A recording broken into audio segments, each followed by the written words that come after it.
जय हिंद साथियों, स्वागत है एक बार फिर से आप सभी का शिक्षा संकल्प के इस यूट्यूब प्लेटफॉर्म पर। कैसे हैं आप सभी दोस्त? आशा करते हैं कि आप लोग बहुत ही अच्छे होंगे। साथियों, आप सभी को पता है डेली दोपहर को 3 बजे सामान्य ज्ञान की स्पेशल क्लास होती है जो कि बीएड एंट्रेंस एग्ज़ाम के लिए बेहद इंपॉर्टेंट है। दोस्तों, हमने आपसे कहा था यदि आप लोग इन सभी क्लासेस को अटेंड कर रहे हैं आपको कोई समस्या नहीं होगी। बीएड प्रवेश परीक्षा के लिए जीके जीएस सेगमेंट में आप लोग बहुत ही कंफर्टेबल फील करेंगे। साथियों, आज ही हमारी 48 नंबर की क्लास है। अगर आपने पिछली 47 क्लासेस को अटेंड नहीं किया है ज़रूर अटेंड करें, निश्चित रूप से यहाँ से आपको हेल्प मिलेगी। दोस्तों, यहाँ पर सिर्फ और सिर्फ सेलेक्टेड क्वेश्चंस ही कवर किए जाते हैं जो एग्ज़ाम के दृष्टिकोण से महत्वपूर्ण है। आइए शुरुआत कर लेते हैं। आप लोग अंत तक बने रहिएगा। अंत में अपना नाम स्कोर ज़रूर बताइएगा कि आपने कितने सवालों को बिल्कुल करेक्ट किया है, तभी पता चलेगा कि आप लोगों की तैयारी कैसी हो रही है। आइए शुरू करते हैं। पहला सवाल स्क्रीन पर लग चुका है। विश्व बैंक की स्थापना कब की गई थी? आंसर देने का प्रयास आप लोग कर सकते हो। वर्ल्ड बैंक की स्थापना कब की गई थी? चलिएगा प्रयास करें आंसर देने के लिए। साथियों, याद रखिएगा विश्व बैंक की स्थापना कब होती है? 1944 में। ऑप्शन नंबर बी करेक्ट हो जाएगा। एक सवाल दोस्तों और पूछता है कि विश्व बैंक का यानी वर्ल्ड बैंक का मुख्यालय कहाँ पर स्थित है? आप कहोगे वॉशिंगटन डीसी में जो है वर्ल्ड बैंक का मुख्यालय स्थित है। साथियों, एक संस्था और होती है और उसका भी मुख्यालय पूछा जाता है, आप लोग ध्यान रखिएगा। कौन सी संस्था है? IMF। इसका फुल फॉर्म दोस्तों होता है इंटरनेशनल मॉनेटरी फंड, यानी अंतर्राष्ट्रीय मुद्रा कोष जो है इसका फुल फॉर्म होता है। साथियों, अगर आपसे पूछा जाए IMF का मुख्यालय कहाँ पर स्थित है, आप कहोगे वॉशिंगटन डीसी में इसका भी मुख्यालय स्थित है। ठीक है, वर्ल्ड बैंक और IMF इन दोनों का मुख्यालय जो है दोस्तों वॉशिंगटन डीसी में स्थित है। याद रखिएगा, बहुत महत्वपूर्ण है। आइए अगला सवाल देखते हैं। भारत के 1 रुपए के नोट पर किसका हस्ताक्षर होता है? आप सभी दोस्त बताओ। मोस्ट इंपॉर्टेंट सवाल। भारत के रिजर्व बैंक के गवर्नर का, भारत के वित्त मंत्री का, योजना आयोग के प्रमुख का, भारत सरकार के वित्त मंत्रालय के सचिव का। चलिए सभी बच्चे आंसर देने का प्रयास करेंगे। भारत के 1 रुपए के नोट पर किसका हस्ताक्षर होता है? साथियों, याद रखें भारत सरकार के वित्त मंत्रालय के सचिव का जो है हस्ताक्षर होता है। ऑप्शन नंबर डी बिल्कुल आपका राइट हो जाएगा। दोस्तों, 100 रुपए की जो नोट होती है, 50 रुपए की नोट होती है, यानी 1 रुपए की नोट को छोड़कर जो है और जो नोट होती है उस पर किसका हस्ताक्षर होता है? RBI के गवर्नर का हस्ताक्षर होता है। आप लोग कमेंट बॉक्स में बताइएगा वर्तमान समय में RBI के गवर्नर कौन है और RBI का मुख्यालय कहाँ पर स्थित है? इन 2 प्रश्नों को आप लोग आंसर करिएगा। मोस्ट इंपॉर्टेंट सवाल मैं आपसे पूछ रहा हूँ। चलिए अगला सवाल देखिए। अच्छा, ये सवाल मैं इसलिए आपसे पूछ रहा हूँ क्योंकि हमने करंट अफेयर की वीडियो में कवर करवाया है। अगला सवाल देखें, तीसरा सवाल। भारत के संविधान के अनुसार लोकसभा में सदस्यों की अधिकतम संख्या कितनी होती है? आप सभी दोस्त बताओ। 542, 530, 552, 545। चलिएगा प्रयास करिएगा आंसर देने के लिए। भारत के संविधान के अनुसार लोकसभा में सदस्यों की अधिकतम संख्या कितनी होती है? चलिएगा बताइए, सभी लोग आंसर करिए। चलिए भाई आंसर करिएगा सभी लोग। साथियों, लोकसभा में अधिकतम सदस्यों की संख्या होती है 552। ऑप्शन नंबर आपका यहाँ पर थर्ड बिल्कुल राइट हो जाएगा। साथियों, याद रखिएगा संसद के दोस्तों कितने सदन होते हैं आपको पता होना चाहिए। संसद के जो है 2 सदन होते हैं, एक आपका होता है लोकसभा और एक होती है आपकी राज्यसभा। ठीक है, अगर आपसे पूछा जाए दोस्तों लोकसभा और राज्यसभा में निम्न सदन किसे कहते हैं, पूछा जाता है सवाल। लोकसभा को दोस्तों निम्न सदन कहते हैं, राज्यसभा को जो है उच्च सदन कहा जाता है। साथियों, राज्यसभा का उल्लेख अनुच्छेद 80 के तहत किया गया है और लोकसभा का उल्लेख जो है अनुच्छेद 81 के तहत किया गया है और संसद का उल्लेख दोस्तों अनुच्छेद 79 के तहत किया गया है। अगर आपसे दोस्तों पूछा जाए लोकसभा में अधिकतम सदस्यों की संख्या कितनी होती है, आप कहोगे 552। ठीक है, अगर आपसे दोस्तों पूछा जाए राज्यसभा में अधिकतम सदस्यों की संख्या कितनी होती है, तब आप कहोगे 250। ठीक है, याद रखिएगा बहुत महत्वपूर्ण बिंदु है। आइए अगला सवाल देखते हैं। सवाल नंबर नेक्स्ट आपके स्क्रीन पर लग चुका है, जवाब देने का प्रयास करिएगा।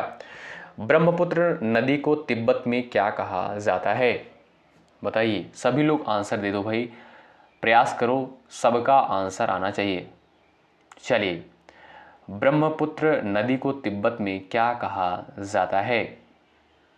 चलिए,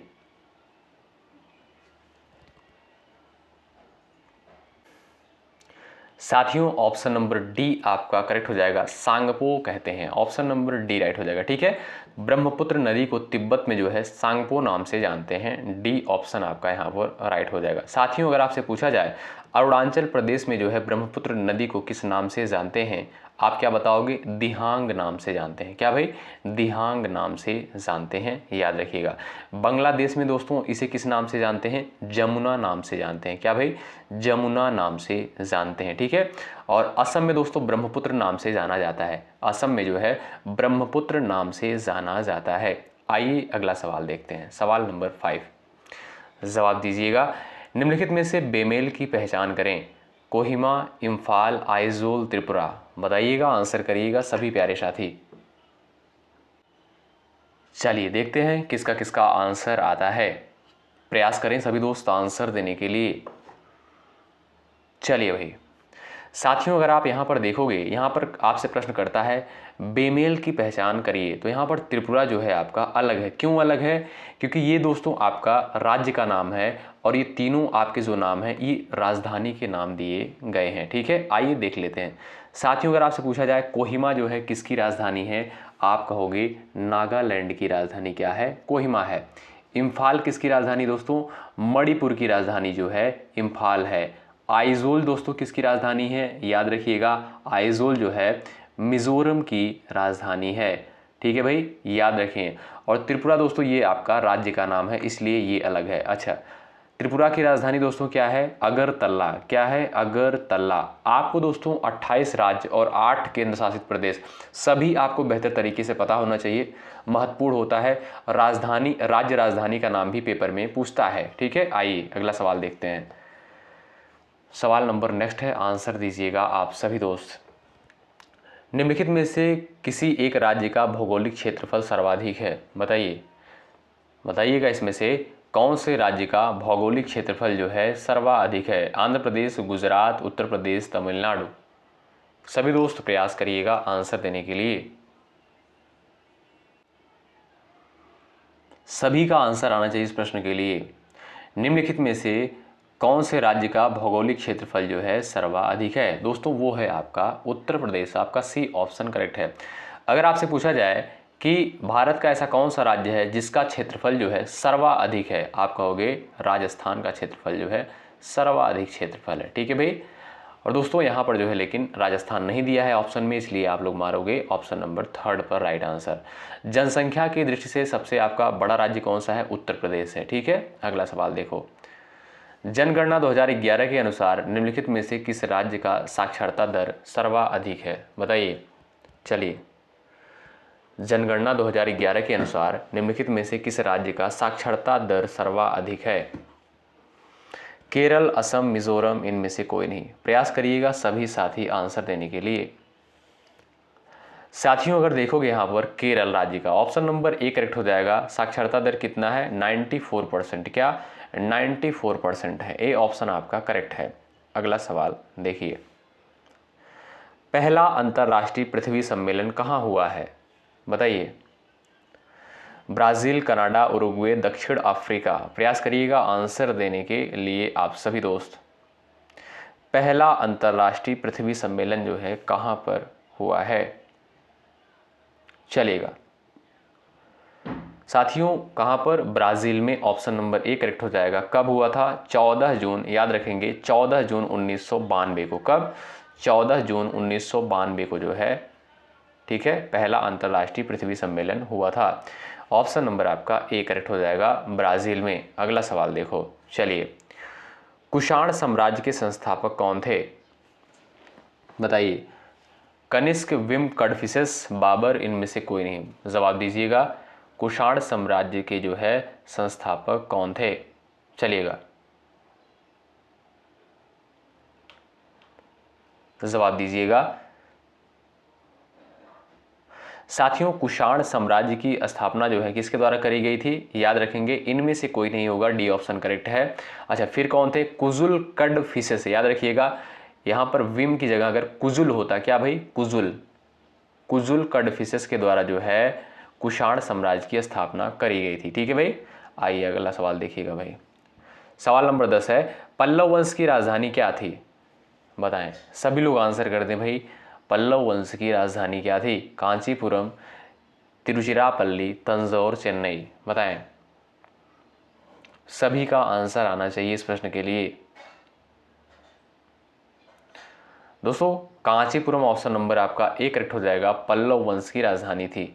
सवाल नंबर नेक्स्ट देखिएगा, महात्मा गांधी के साथ द्वितीय गोलमेज परिषद में किसने भाग लिया था, बताइए। डॉक्टर राजेंद्र प्रसाद, सरोजिनी नायडू, जवाहरलाल नेहरू, सुभाष चंद्र बोस, जवाब दे सकते हो आप लोग। चलिए बहुत ही महत्वपूर्ण सवाल है।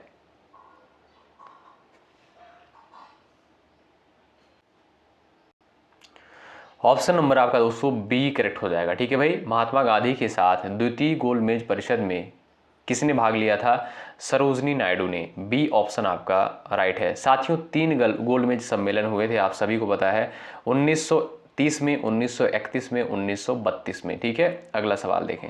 सवाल नंबर नेक्स्ट है, भारत का श्रीलंका को जोड़ने वाले सेतु का क्या नाम है, बताइए। भारत और श्रीलंका को जोड़ने वाले सेतु का क्या नाम है, चलिए प्रयास करिएगा आंसर देने के लिए।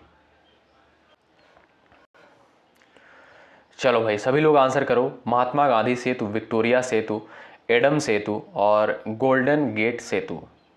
साथियों भारत और श्रीलंका को जोड़ने वाले सेतु का जो नाम है वो है आपका एडम सेतु। ऑप्शन नंबर 3 बिल्कुल राइट है। ठीक है भाई, आगे बढ़ते हैं और नेक्स्ट क्वेश्चन देखते हैं। सवाल नंबर नेक्स्ट देखो भाई, चलिए। डेथ वैली किस देश में स्थित है, बताइए। सभी लोग आंसर कर दीजिए। चलिए भाई,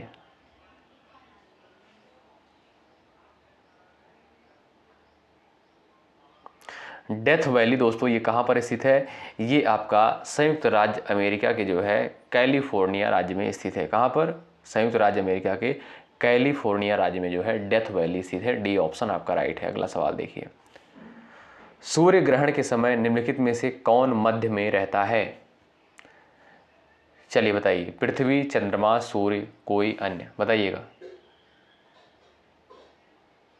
चलिए भाई, सूर्य ग्रहण के समय निम्नलिखित में से कौन मध्य में रहता है, तो वो है दोस्तों आपका चंद्रमा। ऑप्शन नंबर यहाँ पर बी करेक्ट हो जाएगा। ठीक है भाई, चंद्रमा जो है सूर्य और पृथ्वी के बीच में आ जाता है। ठीक है, अगला सवाल देखिए। अगला सवाल देखिएगा, सवाल नंबर 15, लाल रक्त कण का निर्माण कहाँ पर होता है, हृदय में, लीवर में, लिम्फ नोड में, बोन मैरो में, बताइए। चलिए जवाब देने का आप लोग प्रयास करो। लाल रक्त कणिकाओं का जो है, रेड ब्लड सेल्स का निर्माण जो है कहाँ पर होता है, दोस्तों आप कह सकते हो अस्थि मज्जा में या बोन मैरो में जो है इसका निर्माण होता है लाल रक्त कणिकाओं का। डी ऑप्शन आपका राइट है। सवाल नंबर नेक्स्ट, चलिए भाई, स्वामी विवेकानंद किससे जुड़े हुए थे, रामकृष्ण मिशन, ब्रह्म समाज, आर्य समाज, प्रार्थना समाज, बताइएगा। चलिए प्रयास करिएगा आप लोग आंसर देने के लिए इस सवाल का।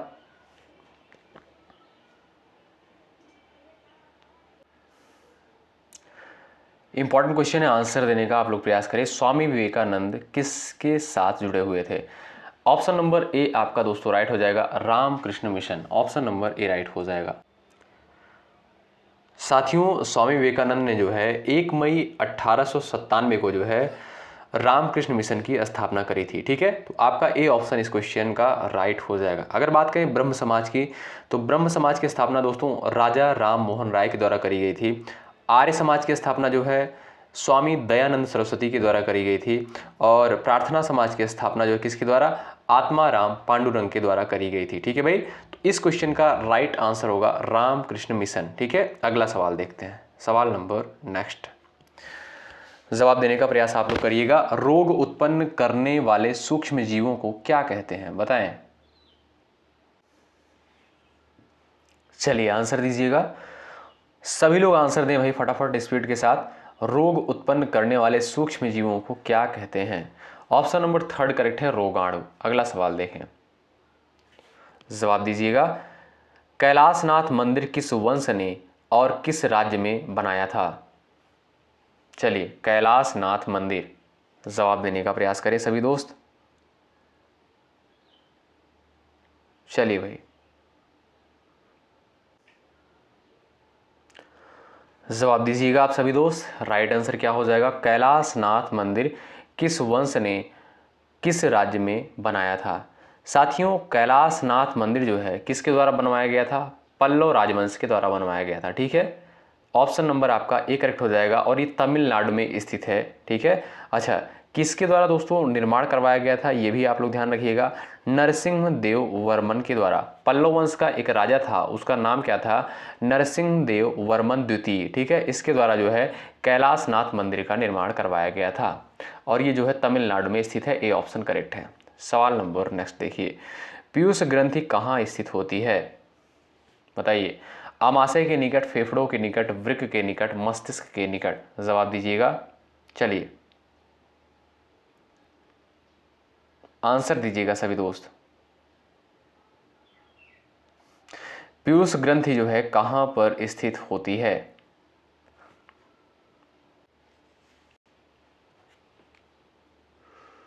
चलिए भाई, आमाशय के निकट, फेफड़ों के निकट, वृक्क के निकट, मस्तिष्क के निकट।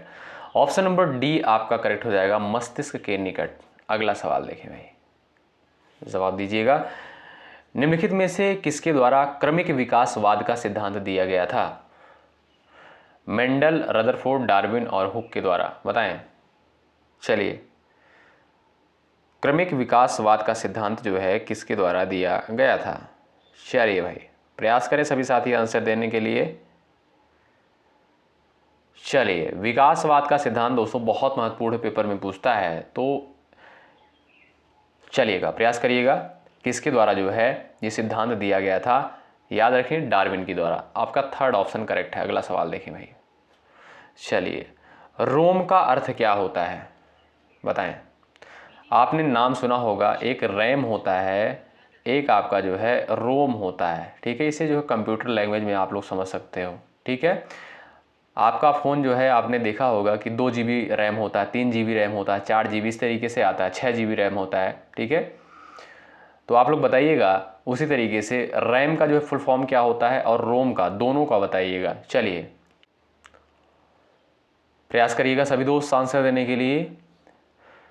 कंप्यूटर से भी पेपर में क्वेश्चन पूछा जाता है। दोस्तों याद रखिएगा, रोम का जो फुल फॉर्म होता है वो होता है read only memory. Option number B correct हो जाएगा। बात करें दोस्तों रैम शब्द की, तो रैम का जो फुल फॉर्म होता है रैंडम एक्सेस मेमोरी। क्या? Random access memory. ठीक है, याद रखिएगा दोनों। अगला सवाल देखो भाई, जवाब दीजिएगा।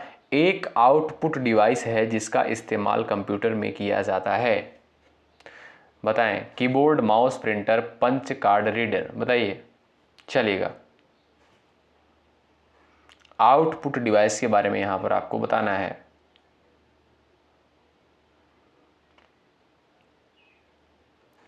तो वो है दोस्तों क्या? आपका प्रिंटर है। क्या भाई? प्रिंटर। ऑप्शन नंबर आपका यहां पर 3rd बिल्कुल राइट है। अगला सवाल देखिए, किस वैज्ञानिक ने गति के नियम दिए थे? Galileo, Newton, Einstein, Boyle? बताइएगा, किसके द्वारा जो है गति का नियम दिया गया था? चलिए साथियों, आप सभी को पता होगा कि गति के जो है 3 नियम दिए गए थे न्यूटन के द्वारा। ऑप्शन नंबर आपका बी करेक्ट हो जाएगा। पहला नियम आपका कहता है एक स्थिर वस्तु स्थिर रहेगी और एक गतिशील वस्तु जो है गतिशील रहेगी जब तक कि उस पर कोई बाह्य बल न लगाया जाए। ठीक है, और दूसरा नियम कहता है दोस्तों बल द्रव्यमान और त्वरण के बीच जो है संबंध को बताता है, यानी F = ma। ठीक है, याद रखिएगा आप लोग, ठीक है भाई। अच्छा, तीसरा नियम क्या कहता है? क्रिया प्रतिक्रिया का नियम होता है तीसरा नियम जो होता है, ठीक है। अगला सवाल देखें, सवाल नंबर नेक्स्ट देखिएगा। गोबर गैस का मुख्य रूप से कौन सा घटक है, बताइए? Oxygen, methane, ethane, chlorine. जवाब दीजिएगा। गोबर गैस का जो है मुख्य रूप से कौन सा घटक है? चलिए, वो है दोस्तों आपका methane. Option number B correct है, CH4। Option number B right है। अगला सवाल देखिए भाई। भारतीय सिनेमा की शुरुआत वर्ष 1913 में दादा साहब फाल्के द्वारा किस सिनेमा से हुई थी? चलिए, सती अनुसुईया, महाभारत, संपूर्ण रामायण, राजा हरिश्चंद्र। चलिए आंसर दीजिएगा साथियों। 1913 में जो है भारतीय सिनेमा की शुरुआत दादा साहब फाल्के द्वारा निर्देशित फिल्म राजा हरिश्चंद्र, कौन सी फिल्म थी? राजा हरिश्चंद्र से हुई थी, ठीक है। ऑप्शन नंबर आपका डी यहाँ पर बिल्कुल राइट होगा। अगला सवाल देखो भाई, सवाल नंबर 26। जवाब दीजिएगा। निम्नलिखित में से कौन सी निजी क्षेत्र की बैंक है? निजी क्षेत्र की बैंक भाई कौन सी है, बताइएगा आप लोग।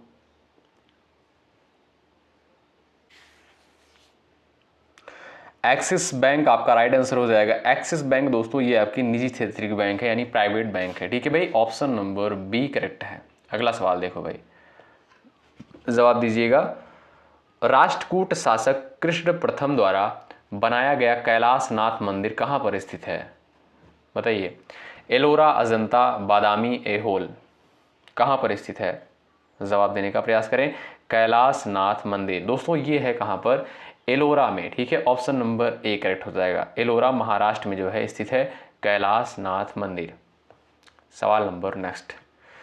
राज्यपाल का शासन अवधि कितने समय तक होता है? 3 वर्ष, 4 वर्ष, 5 वर्ष, 6 वर्ष, बताइए। राज्यपाल का शासन अवधि कितने वर्ष तक होता है? चलिए भाई जवाब दीजिएगा।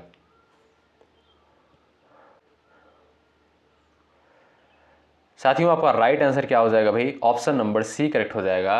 राज्यपाल का जो शासन अवधि होता है, कार्यकाल जो होता है, 5 वर्ष तक होता है। अच्छा याद रखिएगा, अगर आपसे पूछे कि राज्यसभा के सदस्यों का कार्यकाल कितने वर्ष का होता है, आप कहोगे 6 वर्ष, ठीक है। अच्छा अगर आपसे पूछा जाए लोकसभा के सदस्यों का कार्यकाल कितना होता है, आप कहोगे 5 वर्ष, ठीक है भाई। चलिए अगला सवाल देखते हैं। अगला सवाल है राष्ट्रीय ध्वज कब अपनाया गया था? चलिए, और शायद ये क्वेश्चन हमने कल करवाया था, आप लोग आंसर दीजिए। राष्ट्रीय ध्वज जो है कब अपनाया गया था? प्रयास करिएगा सभी दोस्त आंसर देने के लिए। साथियों 22 जुलाई 1947 को जो है भारतीय संविधान सभा के द्वारा राष्ट्रीय ध्वज को अपनाया गया था। कब? 22 जुलाई 1947 को। आपका सी ऑप्शन यहाँ पर बिल्कुल राइट है। अगला सवाल देखो भाई। चलिए, इनमें से कौन सी नदी अरब सागर में मिलती है? सिंधु, गोदावरी, ब्रह्मपुत्र, कृष्णा। जवाब दो भाई सभी लोग। चलिए सभी लोग आंसर दे दो भाई, सबका आंसर आना चाहिए। चलिए ऑप्शन नंबर ए वाले दोस्त यहां पर राइट हैं, सिंधु, ठीक है। ए ऑप्शन आपका करेक्ट है। अगला सवाल देखिए। निम्नलिखित में से कौन सा भारत की गैर संवैधानिक संस्था थी?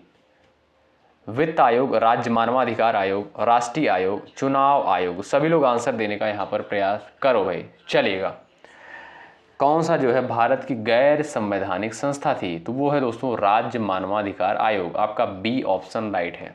अगला सवाल देखो। वर्तमान में आरबीआई के गवर्नर कौन हैं? जवाब दीजिएगा।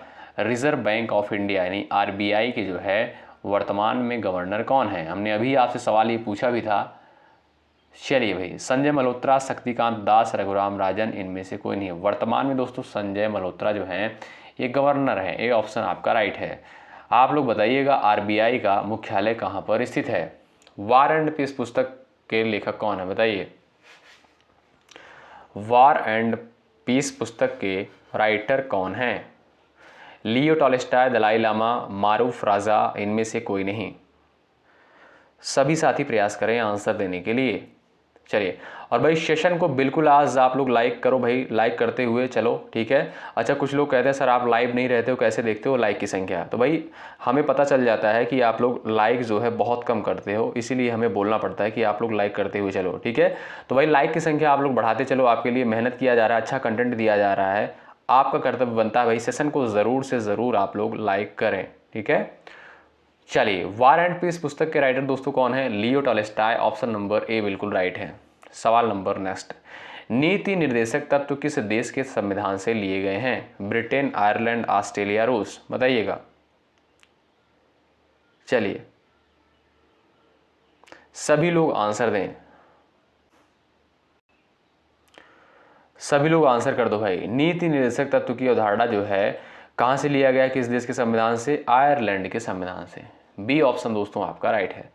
बात करें ब्रिटेन की, तो ब्रिटेन के संविधान से जो है दोस्तों संसद से संबंधित प्रणाली जो है, संसदीय संबंधी प्रणाली जो है ब्रिटेन के संविधान से ली गई है।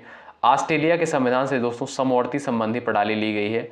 और रूस के संविधान से जो है मौलिक कर्तव्य, जो मौलिक कर्तव्य की अवधारणा है, ये रूस के संविधान से लिया गया है। अच्छा, मौलिक अधिकार की अवधारणा दोस्तों अमेरिका के संविधान से लिया गया है, ठीक है भाई। अच्छा, अगर बात करें यहाँ पर जो है नीति निर्देशक तत्वों की, तो ये जो है किस भाग में वर्णित है? भाग 4 में जो है वर्णित है, 36 से 51 के तहत, याद रखिएगा। आइए अगला सवाल देखते हैं। जवाब दीजिए, इनमें से किस वंश की स्थापना कुतुबुद्दीन ऐबक ने की? गुलाम वंश, नंद वंश, सुंग वंश, चेर वंश, बताइए। चलिए भाई, जवाब देने का प्रयास करें सभी साथी। इनमें से किस वंश की स्थापना कुतुबुद्दीन ऐबक ने की थी? जवाब दीजिएगा। चलिए भाई, गुलाम वंश दोस्तों, ऑप्शन नंबर ए करेक्ट हो जाएगा। 1206 में जो है इसकी स्थापना करी थी, ये ऑप्शन राइट है। अगला सवाल देखें, जवाब दीजिएगा। भारतीय संविधान के किस अनुच्छेद के तहत जो है हिंदी को आधिकारिक राजभाषा घोषित किया गया है? मोस्ट इंपॉर्टेंट सवाल है। चलिए, जवाब दीजिएगा। आप लोग, पूछा गया प्रश्न है, जवाब दीजिएगा। साथियों, यहाँ पर जो भी प्रश्न कवर किए गए हैं सारे प्रश्न सिलेक्टेड हैं, इंपॉर्टेंट हैं एग्जाम के पॉइंट ऑफ व्यू से। जो भी साथी सिलेबस देखे होंगे, पिछले वर्षों का प्रश्न पत्र देखे होंगे, उनको समझ में आ रहा होगा कि कितनी इंपॉर्टेंट सेशन होता है ये दोपहर को 3 बजे। चलिए भाई, तो भाई अगर बात करें यहाँ पर भारतीय संविधान के किस अनुच्छेद के तहत हिंदी को आधिकारिक राजभाषा घोषित किया गया है, तब आप कहोगे आर्टिकल 343 के तहत जो है हिंदी को आधिकारिक राजभाषा घोषित किया गया है। बी ऑप्शन करेक्ट है। साथियों, अगर बात करें यहाँ पर अनुच्छेद 352 की, तो अनुच्छेद 352 में जो है क्या वर्णन किया गया है? राष्ट्रीय आपात। क्या दोस्तों? राष्ट्रीय आपात का वर्णन किया गया है। और अनुच्छेद 356 में जो है राष्ट्रपति शासन का वर्णन किया गया है, मोस्ट इंपॉर्टेंट है। और अनुच्छेद 360 जो है वित्तीय आपात का वर्णन किया गया है। इन तीनों अनुच्छेदों को भी आप लोग याद रखिएगा। अगला सवाल देखो भाई। चलिए, चौरी चौरा की घटना कब हुई थी? बताओ सभी लोग। चौरी चौरा की घटना जो है कब हुई थी? 13 मार्च 1922, 5 फरवरी 1922, 3 मार्च 1922, 5 मई 1922 को, बताइए। चलिए भाई, चौरी चौरा की घटना दोस्तों कब होती है? 5 फरवरी 1922 को। ऑप्शन नंबर आपका बी यहाँ पर बिल्कुल करेक्ट हो जाएगा, ठीक है। चलिए, अच्छा, ये चौरी चौरा नामक स्थान दोस्तों कहाँ पर? ये गोरखपुर में, ठीक है। अगला सवाल देखो भाई, जवाब दीजिएगा 38 क्वेश्चन का। लोकसभा चुनाव के लिए उम्मीदवार बनने की न्यूनतम आयु सीमा कितनी होनी चाहिए? 30 वर्ष, 25 वर्ष, 18 वर्ष और 20 वर्ष, बताइए। चलिए, बिल्कुल बेसिक सा क्वेश्चन है, आंसर दे दो भाई। चलिए भाई, ऑप्शन नंबर आपका दोस्तों यहाँ पर बी करेक्ट हो जाएगा, 25 वर्ष, ठीक है भाई। और लोकसभा का उल्लेख किस आर्टिकल में किया गया है? हमने आपको बताया था आर्टिकल 81 में। अगला सवाल देखिए, सत्यमेव जयते शब्द कहाँ से लिया गया है? किस उपनिषद से? बताओ, छाप दो। मनुस्मृति, भगवत गीता, मुंडकोपनिषद, ऋग्वेद, जवाब दीजिएगा सभी लोग। सत्यमेव जयते शब्द कहाँ से लिए गए हैं? ये आपका दोस्तों मुंडकोपनिषद से लिया गया है, सी ऑप्शन करेक्ट है। और ऋग्वेद दोस्तों ये है आपका सबसे प्राचीन वेद है। वेदों की संख्या कितनी है? 4 है, ऋग्वेद, यजुर्वेद, सामवेद और अथर्ववेद। अगला सवाल देखो भाई, जवाब दीजिएगा। भारतीय दर्शन की प्रारंभिक शाखा कौन सी है? सांख्य, मीमांसा, चार्वाक, वैशेषिक। जवाब दीजिएगा सभी लोग। चलिए, भारतीय दर्शन की प्रारंभिक शाखा जो है कौन सी है? चलिए साथियों, वो है आपकी सांख्य। ऑप्शन नंबर ए करेक्ट है। अगला सवाल देखो भाई, सांची का स्तूप किस शासक ने बनवाया था? छाप दो सभी लोग अपना आंसर। चलिए भाई लाइक की संख्या आप लोग बढ़ाते चलो। जो भी साथी चैनल पर नए हैं सब्सक्राइब करके बेल आइकन को अवश्य प्रेस करें। सांची का स्तूप जो है किस शासक के द्वारा बनवाया गया था? चलिए साथियों, मौर्य सम्राट अशोक के द्वारा। किसके द्वारा? अशोक के द्वारा बनवाया गया था सांची का स्तूप। बी ऑप्शन करेक्ट है। सवाल नेक्स्ट देखिएगा, भारत का प्राचीनतम पर्वत कौन सा है? चलो भाई छाप दो। भारत का प्राचीनतम पर्वत जो है कौन सा है? चलिए साथियों, भारत में जो सबसे प्राचीन पर्वत श्रृंखला है वो है अरावली, जो राजस्थान से हरियाणा तक फैली हुई है। ठीक है, यहां पर जो है आपका ऑप्शन नंबर 3 करेक्ट है, अरावली। अगला सवाल देखो भाई, केंद्रीय औषधि शोध संस्थान कहां पर स्थित है? चलो भाई बताओ, छाप दो सभी लोग आंसर।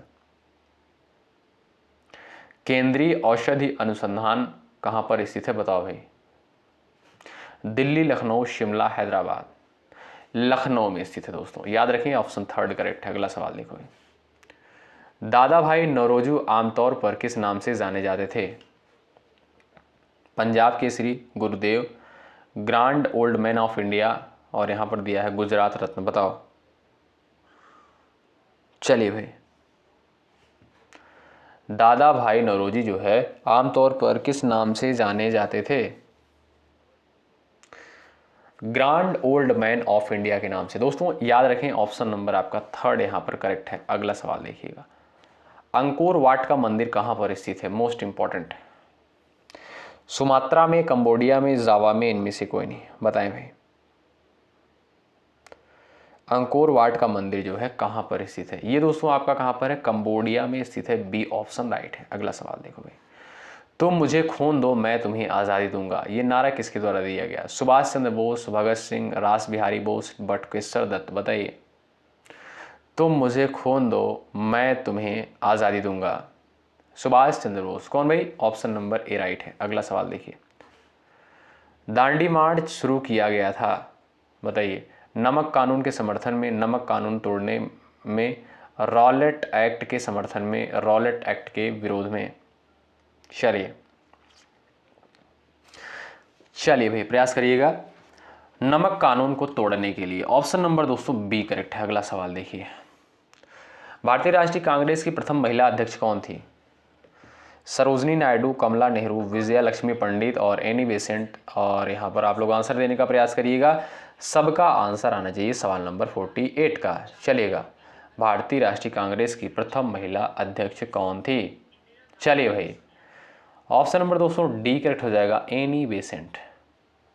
अगला सवाल, भारतीय संविधान का अनुच्छेद 25 जो है किससे संबंधित है? बताओ। भारतीय संविधान का अनुच्छेद 25 किससे संबंधित है? समानता का अधिकार, संपत्ति का अधिकार, धर्म की स्वतंत्रता, अल्पसंख्यकों की सुरक्षा। बताओ। चलिए भाई, सभी का आंसर आना चाहिए। दोस्तों आर्टिकल 25 जो है ये धर्म की स्वतंत्रता। ऑप्शन नंबर दोस्तों यहाँ पर आपका सी बिल्कुल राइट हो जाएगा। ठीक है भाई, अगला सवाल देखिएगा और लास्ट क्वेश्चन है इस सेशन का। मानव द्वारा जो है सर्वप्रथम प्रयुक्त अनाज जो है कौन सा था? चलिए प्रयास कर सकते हो आप लोग आंसर देने के लिए। साथियों सवाल नंबर 50 है और इस क्वेश्चन का आंसर आप लोग कमेंट बॉक्स में दीजिएगा। ठीक है, आप सभी को पता है लास्ट क्वेश्चन का आंसर जो है आपसे पूछा जाता है और सभी लोगों को आंसर आना चाहिए। इससे ये पता चलेगा कि कैसे कितने स्टूडेंट जो है लास्ट तक जो है क्लास में बने रहते हैं। और अपना नाम स्कोर जो है आप लोग ज़रूर बताइएगा कि आपने जो है इन 50 प्रश्नों में से कितने प्रश्नों को बिल्कुल करेक्ट किया है। ठीक है भाई, मिलते हैं आपसे नेक्स्ट क्लास में और इसी तरीके से आप लोग चैनल पर जुड़े रहें। और जो भी साथी भाई सेशन को लाइक नहीं किए हैं, लाइक की संख्या आप लोग बढ़ा दो, या तो डिसलाइक कर दो या लाइक कर दो। अगर आपको चीज़ें बेटर लग रही हैं, अच्छी लग रही हैं तो लाइक ज़रूर करें। आपके लिए बेहतर प्रयास किया जा रहा है, मेहनत किया जा रहा है, एक एक करके क्वेश्चन को तैयार किया जा रहा है। आप लोग ज़रूर सेशन को लाइक करें यदि आपको चीज़ें पसंद आती है। ठीक है, चलिए मिलते हैं आपसे रात में 8:30 बजे समान हिंदी की स्पेशल लाइव सेशन में। तब तक के लिए बाय बाय, टेक केयर, जय हिंद, जय भारत।